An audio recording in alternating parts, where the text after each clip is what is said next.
Welcome my dear students. So UGC के through एक new draft release हुआ है जिसमें देखा जा रहा है कि नेट को लेकर यहाँ पे रूल्स चेंज हुए हैं। बट अगर यहाँ पर फुल डिटेल से अगर हम देखते हैं इस न्यूज़ को, तो आपको यहाँ पे मैं बताने वाली हूँ कि क्या आपको नेट एग्ज़ाम देना चाहिए या फिर नेट एग्ज़ाम है वो यहाँ पर हटा दिया गया है या फिर नेट एग्ज़ाम वो अभी भी है। तो अभी हम बात करने वाले हैं सभी जो कंडीशंस हैं उनके बारे में। सबसे पहले यहाँ पे दे रखा है मास्टर डिग्री वालों को मिला तोहफा, नया नियम जारी, केंद्रीय मंत्री ने दी मंजूरी। अब होगा यहाँ पे नई नियमावली असिस्टेंट प्रोफेसर भर्ती।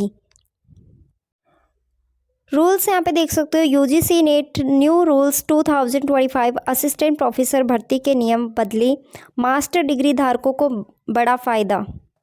यूजीसी ने हाल ही में असिस्टेंट प्रोफेसर भर्ती के लिए नए नियम प्रस्तावित किए हुए हैं और यहाँ पर बोला गया है कि जो मास्टर डिग्री के जो धारक हैं उनको यहाँ पर मौका दिया जाएगा लेक्चरर बनने का। बट आपको मैं यहाँ पे बता देती हूँ कि जो लेक्चरर बनने की यहाँ पे प्रक्रिया है वो पहले थी पोस्ट ग्रेजुएशन के साथ में नेट करना पड़ता था, ठीक है, नेट करना पड़ता था, या फिर आपको पीजी के साथ में आपके पास में पीएचडी डिग्री होनी चाहिए। तो ये अभी कंडीशन मतलब पीजी प्लस पीएचडी वाली कंडीशन तो अभी लागू है।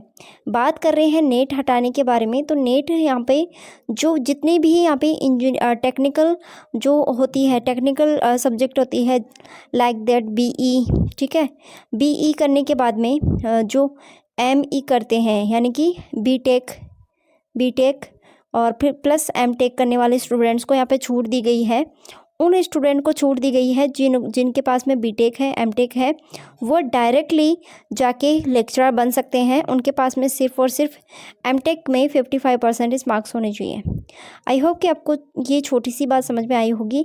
और जितने भी नॉन टेक्निकल जो है सब्जेक्ट लाइक आपके पास में कॉमर्स, मैनेजमेंट, जितने भी सब्जेक्ट है, politics science, history, geography, economics, इनके लिए आपके लिए नेट अनिवार्य रखा गया है। नेट के साथ साथ में अगर आपके पास में पीएचडी हो, सेट हो या स्लेट हो तो भी आप लेक्चरर बन सकते हैं। यहाँ पर यूजीसी ने फीडबैक मांगा है। फीडबैक की जो लास्ट तिथि है वो है 5 फेब, ठीक है। यहाँ पर आप क्लियरली देख सकते हो जिनके पास में एमई एमटेक है उनमें 55% अंक के साथ में जो डिग्री धारक हैं उनको सीधे ही असिस्टेंट प्रोफेसर के लिए यहाँ पे पात्र माना जाएगा। बाकी के लिए आपके पास में तो आपके पास में नेट क्वालिफाइंग होना चाहिए या फिर स्लेट क्वालिफाइंग होना चाहिए या फिर सेट क्वालिफाइंग होना चाहिए। आई होप कि आपको ये बात जो है क्लियर हो गई होगी।